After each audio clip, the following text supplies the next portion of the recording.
Bonjour à tous, on se retrouve chez Ardent Pêche pour parler de pêche du brochet. Donc aujourd'hui on va parler d'une pêche qui me tient particulièrement à cœur, la pêche au big bait et plus particulièrement à la pêche au big bait avec des leurres dures, donc avec des gros leurres durs. Donc on va commencer par faire une petite mise en contexte, c'est-à-dire quand est-ce qu'on va utiliser ce genre de leurre-là. Donc j'entends beaucoup de choses concernant la saisonnalité de cette pêche. Moi je pense qu'il n'y a pas vraiment de saison pour utiliser ce genre de leurre-là. C'est vraiment des leurres qui vont jouer sur la réaction des poissons parce qu'on leur représente quelque chose de gros. Comme vous pouvez le voir sur la table, il y a des choses avec des couleurs très agressives. Donc on joue vraiment sur les réflexes et pour moi ça peut marcher toute l'année. Que ce soit au printemps ou en hiver quand l'eau est très froide, c'est vraiment des choses qui peuvent marcher toute l'année. Donc il n'y a pas de limite temporelle, on va dire, à l'utilisation de ces leurres-là. Une chose me fait partir sur ce genre de leurre-là, c'est-à-dire sur ces gros leurres durs, ça va être tout d'abord la teinte de l'eau. Donc que ce soit en fleuve, en rivière, sur des petits étangs ou en grands lacs, une des premières choses que je regarde pour savoir si je commence à mettre ce genre de leurre-là, c'est est-ce que l'eau est suffisamment claire pour que les poissons puissent les percevoir de loin. Donc on va dire que la limite, c'est quand je commence à plus voir mon leurre à 20 cm sur la surface, j'ai plutôt tendance à partir sur des leurres souples. Dès qu'il y a un peu plus de visibilité, je pars sur ce genre de leurre-là. Donc il n'y a pas vraiment de milieu type. Comme je vous dis, on peut pratiquer ça en rivière, on peut pratiquer ça sur des fleuves comme la Loire, comme le Rhône, et sur les lacs de toute taille. Je pratique ça sur le Léman, comme sur des petits étangs, des petits étangs privés, ce genre de choses-là. Donc il n'y a pas de limite dans les milieux, il n'y a pas de limite dans la saison. La seule chose, c'est qu'il y a quelques petites règles à respecter.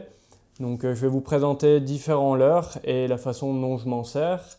On va commencer par des leurres qui s'adressent à des zones peu profondes, des zones qui peuvent être des bordures avec des herbiers, des bordures avec des arbres noyés, ou dans ces cas-là, ça va être une pêche précise, on ne va pas prospecter, ça va être très visuel et c'est vraiment ce que j'aime dans cette pêche-là. Donc là, on va partir déjà sur des leurres de taille, on va dire, moyenne, c'est-à-dire des leurres entre 15 et 20 cm, qui vont permettre de lancer précisément avec des cannes qui ne seront pas encore trop lourdes et qui vont permettre de déposer les leurres à côté d'une branche, à côté d'un obstacle et de travailler un petit peu sur place pendant un moment. Donc les deux références que j'aime utiliser pour ce genre de pêche-là, c'est le E-Slide, donc, que vous avez ici, et le ratchet. Donc c'est des leurres qui sont bien différents, qui permettent de pêcher ces zones-là efficacement. Donc on va commencer par parler du E-Slide. C'est un glide bait, c'est un leurre articulé en deux parties qui va pêcher vraiment sur place. On va pouvoir l'animer pendant très longtemps autour d'une branche, autour d'un herbier qu'on aurait repéré. Donc c'est pas quand on veut prospecter sur un plateau, c'est que le poste, on sait qu'il est là. On sait que si un poisson, potentiellement, il va être sur ces quelques mètres carrés là, et qu'on veut insister le plus longtemps dessus, on veut pouvoir jouer avec ses nerfs pour le faire sortir. Et dans ce cas-là, le E-Slide, il est vraiment bon parce que on va pouvoir jouer avec la manivelle. Donc moi, j'aime bien mettre des petits coups de manivelle pour lui faire des petits zigzags droite-gauche. Et avec un peu d'expérience, quand on a pris le temps d'apprendre à pêcher avec, on peut même lui faire un demi-tour. Donc ce que je fais, c'est que je le jette à côté de la branche, à côté de l'herbier, et puis je vais vraiment jouer sur les nerfs du poisson que je pense embusquer dans cet obstacle-là, en animant sur place, en faisant faire des demi-tours. Et là, pour moi, c'est la plus belle pêche qu'on peut faire au swimbait, parce que c'est là où on comprend vraiment pourquoi on a fait sortir le poisson. On a fait une accélération, on a fait faire demi-tour au leurre, on voit le poisson sortir et attaquer le leurre. Et c'est la pêche à vue du brochet par excellence, en tout cas celle que je préfère pratiquer. Donc on va parler d'un sujet tout de suite parce qu'il me paraît important par rapport à ce que je vous viens de dire, c'est la couleur du leurre. Donc là par exemple sur les slides, j'ai un coloris très naturel à ma gauche, donc un coloris truite, et à droite j'ai un coloris qui est beaucoup plus agressif. Alors quand est-ce que j'utilise l'un ou l'autre ? Clairement, déjà, j'utilise celui-là d'éclos et un tout petit peu, presque à la limite de me faire passer sur un leurre souple, c'est-à-dire, comme je vous ai dit au début de la vidéo, quand je vois que à 20 cm sous la surface, je commence à plus voir mon leurre, si je pars sur un leurre dur, je pars tout de suite sur un leurre avec ce genre de teinte-là, donc ça peut être du jaune, ça peut être du orange. Ça, c'est le premier intérêt pour faire un contraste quand l'eau est un petit peu trop mâchée. Et le deuxième intérêt, qui est une règle qui pour moi est importante sur plein de types de pêche, c'est le fait que le dos du leurre soit vraiment visible. c'est pas vraiment pour le poisson, c'est pas vraiment pour déclencher l'attaque, mais c'est plutôt pour moi, c'est pour le pêcheur. C'est-à-dire que grâce à ça, grâce à ce dos-là, donc là dans ce cas-là c'est un dos jaune, mais ça peut être un dos orange comme ici, moi je vais voir mon leurre. Et comme je vous disais, ce genre de swim bait là, de taille moyenne, je l'utilise pour pratiquer entre guillemets à vue, pour pêcher des postes bien marqués, et le fait de pouvoir, grâce à ce dos jaune, suivre mon leurre, bien le faire zigzaguer entre les obstacles, ça va me permettre d'avoir un œil, on va dire, plus attentif à ce qui entoure mon leurre, et du coup de mieux l'animer tout simplement, et de passer plus proprement autour des obstacles. Donc ça, c'est, on va dire, les deux raisons qui me font utiliser des leurres de coloris très agressifs. Maintenant, quand l'eau est très claire, quand je suis sur des poissons un petit peu plus méfiants, qui ont peut-être été un petit peu plus pêchés, là j'aime bien partir sur des coloris naturels qui souvent, qui sont des coloris qui sont assez réguliers et avec lesquels on ne prend pas trop de risques. N'empêche que si je devais conseiller par exemple un e-slide à un débutant, je le conseillerais quand même plus ça, parce que sans parler déjà de l'attrait par rapport au poisson, le pêcheur va pouvoir savoir ce qu'il fait, et ça pour moi c'est hyper important. Donc là, on a parlé des postes, on va dire, à échelle réduite, hein, c'est-à-dire vraiment des zones très marquées sur lesquelles, dans un premier temps, je vais sortir le slide pour vraiment pêcher lentement autour. Mais parfois, on a des zones de 10 mètres carrés où il ne va pas avoir une seule branche, mais on va avoir un tas de bois, beaucoup d'herbiers, et on ne pourra pas savoir exactement où va se situer le poisson.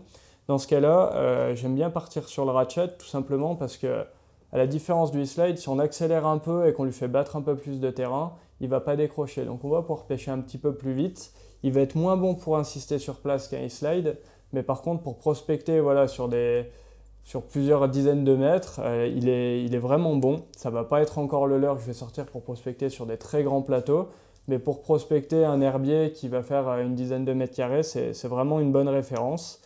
Donc là, c'est un leurre qui est articulé en 3 parties. Et qui a une particularité qui est vraiment intéressante, c'est que la deuxième section, et d'habitude on n'a que des articulations métalliques, là, cette section-là, elle est avec une articulation en plastique et en caoutchouc qui va donner une certaine élasticité à l'articulation, et ça va vraiment bien se retransmettre sur les moments où on va accélérer, on va arrêter le leurre, et va vraiment avoir, grâce à cette élasticité de la dernière section, une espèce de nage très vivante, hein, ça va faire l'élasticité, va lui donner de l'élan, et on a vraiment quelque chose de naturel grâce à ce nouveau type d'articulation. J'ai jamais vu ça sur un autre swim bait.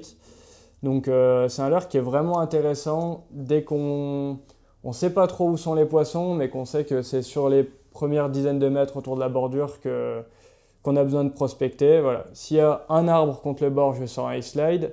S'il y a un plateau d'herbier d'une dizaine de mètres devant l'arbre, là je vais y passer le ratchet. Donc là je vous ai pris deux couleurs, hein, comme je vous disais tout à l'heure. Une couleur avec un dos bien orange qui va permettre de garder un œil sur le leurre, et une couleur un peu plus naturelle, un peu plus transparente, qui va permettre, quand les eaux sont très claires et que les poissons sont un peu plus méfiants, d'avoir plus de chances de les déclencher. Donc là, on a parlé de zones assez restreintes, comme on trouve très souvent en rivière, comme on trouve très souvent sur des étangs ou sur certaines bordures en lac.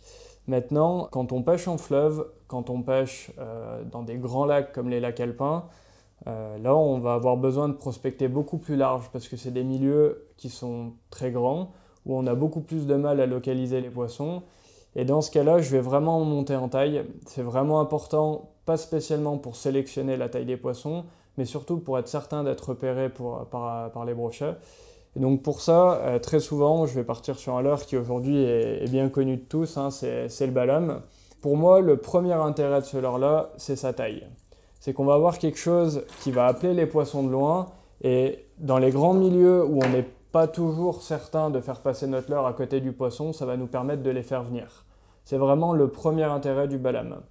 Le deuxième, c'est que contrairement à ce qu'on peut penser, c'est pas un leurre qui est silencieux du tout. J'ai déjà mis la tête sous l'eau à côté d'un balame qui était en train de nager pour m'apercevoir un petit peu du bruit qu'il pouvait faire, et c'est un leurre qui fait énormément de bruit quand les articulations claquent entre elles. C'est un bruit qui est très spécial, presque sifflant, mais qui semble vraiment plaire aux brochets et qui les fait vraiment réagir de loin. Ça, c'est le deuxième intérêt de ce leurre-là. d'abord sa taille et ensuite le bruit qu'il émet, même si on ne s'en rend pas vraiment compte tant qu'on n'a pas mis la tête sous l'eau. Il y a différentes façons d'utiliser un balame. Quand par exemple je vais pêcher un lac où j'ai des grands plateaux d'herbier des fois qui peuvent faire plusieurs centaines de mètres carrés, hein, comme c'est le cas par exemple dans le sud-ouest de la France sur les grands lacs landais, ou même sur certains fleuves, hein, on a des grandes bordures pleines d'herbier où c'est impossible de savoir précisément où va se trouver le poisson. Là, je vais sortir ce leurre-là et je vais très souvent commencer par pêcher sans le plomber, juste sous la surface et en pêchant très vite. C'est une des particularités de la pêche au balame, c'est que dans la plupart des cas, pour vraiment tirer, on va dire, le meilleur de ce leurre-là, il faut pêcher assez vite. Donc là, je vais passer tout d'abord juste sous la surface sans le plomber en moulinant très vite et je vais voir si les poissons sont aptes à monter. Donc ça, c'est quand je pêche dans des profondeurs de, on va dire, entre 1 et 3 mètres. Si je vois que les poissons ne montent pas, que je ne prends pas de touche en pêchant sans plomber, je vais venir ajouter des plombs. Donc quand c'est un plateau avec une profondeur régulière, le plomb, je vais toujours le mettre sur l'anneau d'attache du premier triple, ce qui va me permettre de lui donner une descente légèrement tête en avant, mais qui reste quand même relativement à plat. C'est-à-dire que si je mets le plomb à cet endroit-là, je vais vraiment avoir cette descente-là. Pour pêcher un plateau avec une profondeur régulière, ça ne va pas être intéressant. Vaut mieux le mettre à cet endroit-là, comme ça on a une descente à plat et ça nous permet juste de régler la profondeur de passage. C'est-à-dire que même si je veux continuer de pêcher vite, en ajoutant du poids là, je vais quand même pouvoir pêcher plus bas. Donc si les poissons ne sont pas aptes à monter d'entrée de jeu sans mettre de plomb, en faisant ça, je vais pouvoir me rapprocher des herbiers, je vais pouvoir me rapprocher des différents obstacles ou tout simplement de la cassure. Et si les poissons ne sont pas aptes à monter, je vais pouvoir les agresser de façon un peu plus proche d'eux et on va dire maximiser le chance de prendre des touches un petit peu réflexes, puisque très souvent, si les poissons sont en chasse, en passant très haut, on les fait monter quand même. Donc on n'a pas besoin de descendre vers eux, on n'a pas besoin de jouer sur les réflexes, et c'est vraiment quand les poissons ne sont pas sur une phase d'alimentation qu'on va avoir besoin vraiment de faire une pêche de réaction et du coup de mettre du poids, de pêcher encore plus vite et plus proche des poissons. Donc ça, c'est la première façon d'utiliser le balame. Donc je l'utilise autant en 245 qu'en 300 de cette façon-là. Très souvent, ce qui me fait faire le choix entre un 245 et un 300, c'est mon besoin de précision. C'est-à-dire que pour utiliser le 300, j'ai besoin de prendre une canne plus costaude, plus longue, avec un plus grand talon. Et du coup, en termes de précision, c'est toujours plus compliqué. Quand je pêche par exemple sur la Loire, que je pêche des grands plateaux d'herbier, mais que je sais qu'il va falloir que j'atterrisse 1 ou 2 mètres de frondaison par exemple, qu'il va falloir que je sois précis, je le ferai plus facilement avec un 245 parce que je vais pouvoir utiliser une canne un peu moins puissante, un peu moins longue. Et par contre, quand je vais être sur des grands milieux comme le lac Léman, où je ne vais pas avoir besoin d'être précis, mais je vais avoir besoin de jeter très loin et d'appliquer de la force dans mon lancer, où je vais pouvoir utiliser une grande canne sans problème, là je vais partir sur un balame 300. Donc le balame 300, en grand lac par exemple, je l'utilise un petit peu de la même façon que le 245, c'est-à-dire en le plombant. Maintenant, s'il y a une petite différence que j'aime bien appliquer entre le 245 et le 300, c'est que le 300, je ne vais pas seulement le plomber sur l'anneau du triple ventral, mais aussi en tête, puisque dans ces grands milieux, très souvent, je vais pêcher dans des endroits où il y a 10, 15, 20, 30 mètres de profondeur, où je vais pêcher des poissons qui sont vraiment décollés, parfois des poissons qu'on appelle pélagiques. Et dans ce cas-là, de vraiment rajouter des plombs, que ce soit sur l'anneau du triple ventral ou en tête, ça va me permettre de lui donner une descente plus agressive, de le faire nager à la descente et de pouvoir pêcher aussi un petit peu en traction et pas de me contenter uniquement d'une récupération linéaire. Et il y a des jours où c'est nécessaire pour déclencher les poissons. Donc là, on a un petit peu fait le tour en ce qui concerne 3 swimbaits qui peuvent permettre de découvrir un petit peu cet univers-là, que peu importe le milieu qu'on va pêcher, qu'on pêche des petits milieux ou des grands milieux, avec ces 3 swimbaits-là, on peut un petit peu tout faire. Avant de terminer la vidéo, je veux quand même vous parler d'un point qui est ultra important dans cette pêche-là, c'est les cannes. C'est-à-dire qu'à la différence d'un leurre souple, ces gros leurres durs-là, ils sont rarement gamés. Alors pourquoi? C'est pas parce que les poissons les veulent moins, c'est tout simplement que le poisson, pour avaler un leurre, il va ouvrir la gueule, il va créer un appel d'eau à l'intérieur de sa gueule et qui va sortir au niveau des branchies. Et un leurre souple, ça va pouvoir se plier, ça va bien se prendre dans cette aspiration-là et ça va bien rentrer dans la gueule. Un leurre dur comme celui-là ou même comme un gros balame, ça se plie pas très bien finalement. Donc très souvent, ces leurres-là, ils sont un petit peu agrafés sur le bord de la gueule et ils sont pas pris plein palais ou à l'intérieur. Et dans ce cas-là, si on a une canne trop raide, en fait, au moment où on va ferrer, on risque tout simplement de lui arracher de l'endroit où on l'a piqué sur le bord de la gueule et on va perdre plein de poissons. Donc c'est vraiment important de bien choisir sa canne pour cette pêche-là. Et il faut une canne avec une pointe assez souple et derrière quand même une grosse réserve de puissance. Mais c'est vraiment important d'avoir une pointe souple parce que vous allez voir que ces actions-là où vous avez le leurre agrafé juste sur le bord de la gueule, c'est quelque chose qui va vous arriver quand même assez souvent et notamment dans un cas de figure bien précis où c'est les actions qu'on ne veut pas rater. C'est que très souvent, vu que c'est une pêche qui est très visuelle, les poissons on les fait suivre et une fois que le leurre il arrive proche de la coque du bateau ou de la bordure où on se trouve, c'est le moment que le brochet est choisi pour attaquer parce que c'est là où lui il pense avoir coincé sa proie. Donc on a l'attaque dans nos pieds, donc il va falloir retarder le ferrage, il ne va pas falloir ferrer trop fort. Et c'est là où parfois quand on n'a pas tout de suite le bon réflexe d'avoir une pointe de canne un peu plus souple, ça va nous permettre de sauver une ou deux prises dans l'année. Et quand c'est un gros poisson on va pas se mentir qu'on cherche quand même avec ce genre de leurre-là, on est content sur les 2-3 attaques de ce genre-là qui nous arrivent chaque année si on pratique régulièrement, de ne pas le rater et de pouvoir le mettre au sac. Donc quand je vous parle de ces cannes-là, moi j'utilise principalement deux modèles. Donc c'est des cannes Tenryu, donc des cannes en casting. Je pratique essentiellement en casting. Je pense que c'est beaucoup plus pratique pour pêcher avec des leurres qui sont lourds. Donc je vous conseille vraiment, si vous voulez vous mettre à cette pêche-là, d'utiliser des cannes casting. Et en l'occurrence, celle qui m'a fait découvrir cette pêche-là et avec laquelle j'ai vraiment commencé il y a maintenant 6 ou 7 ans, c'est la BC73XH. C'est une canne qui a une pointe qui est vraiment souple. Pour le coup, on est vraiment pile dans l'action qu'on recherche quand on pêche avec ce genre de leurre-là. C'est une canne qui va nous permettre de jeter des leurres entre 28 et 112 grammes. Donc ça comprend quasiment tous les leurres qu'il y a sur la table, excepté le Balam 300. Donc c'est vraiment la canne que je vous conseille si vous voulez vous mettre à pêcher en rivière, en fleuve ou sur des étangs ou des petits lacs. Pour ça, elle fera très très bien le travail et elle va vous permettre de vraiment apprécier cette pêche-là et de la découvrir dans de super conditions. Ensuite, la deuxième canne que j'utilise pour cette pêche-là et qui à mes yeux est la meilleure que j'ai eue en main pour pêcher avec des très gros leurres, c'est la 80XXH. Donc c'est une canne qui fait 2,40 m, qui va pouvoir jeter entre 80 et 200 grammes. Et là où elle est vraiment bluffante et où à mes yeux elle sort vraiment du lot, c'est qu'elle garde une très grande souplesse. Et c'est vraiment par rapport à ce que je vous disais juste avant, quand on a des attaques juste au bateau ou quand le leurre est vraiment très mal piqué, c'est ce qui va vous permettre de sauver plusieurs prises dans l'année, de pouvoir pratiquer cette pêche-là dans de bonnes conditions et surtout de prendre du plaisir parce que cette souplesse de pointe va faire que même si vous avez une canne qui vous permet de jeter 200 grammes, vous allez pouvoir prendre du plaisir avec un poisson qui fait 70 cm, qui va vous plier la canne. Et du coup, on sort complètement du cliché habituel de la pêche en big bait où on utilise des cannes trop raides, où on ne prend pas de plaisir tant qu'on n'a pas un poisson d'1 mètre. Avec les deux cannes que je vous ai présentées, c'est vraiment pas vrai. Il y a vraiment une souplesse dans la pointe qui fait que même en utilisant des cannes très puissantes, on se régale, on a des cannes qui plient et on retrouve des sensations qu'on peut connaître dans d'autres pêches.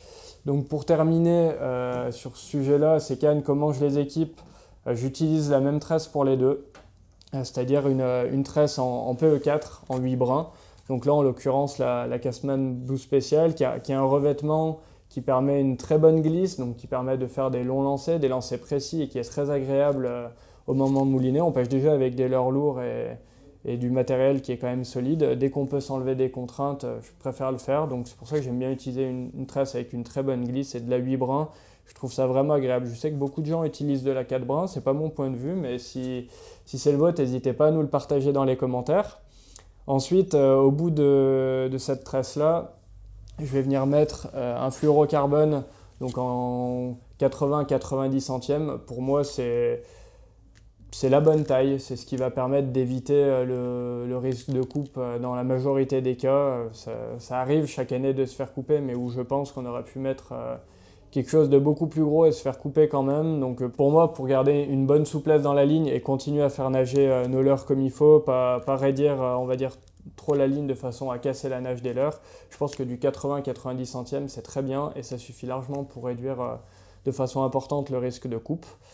Donc je vais tout simplement faire une pointe de 50 cm entre ma tresse et mon leurre avec un fluorocarbone en 80-90 centièmes. Le dernier petit élément qui me paraît super important pour cette pêche-là, c'est le point d'attache du leurre. Donc je ne suis pas fan de faire des nœuds, tout simplement parce que c'est des journées qui sont parfois éprouvantes, qui sont un peu longues, qu'on n'est pas à l'abri au bout d'un moment de faire une erreur. C'est des leurres qui coûtent cher, on est là aussi pour prendre des gros poissons, donc il ne faut pas prendre de risques. Pour moi, l'agrafe, elle est à bannir, dans le sens où une agrafe, peu importe le modèle qu'on prend, ça peut, sur des très gros poissons et surtout des gros leurres qui peuvent vraiment prendre appui dans la gueule des poissons et donner une espèce d'effet levier aux poissons pour forcer sur le point d'attache.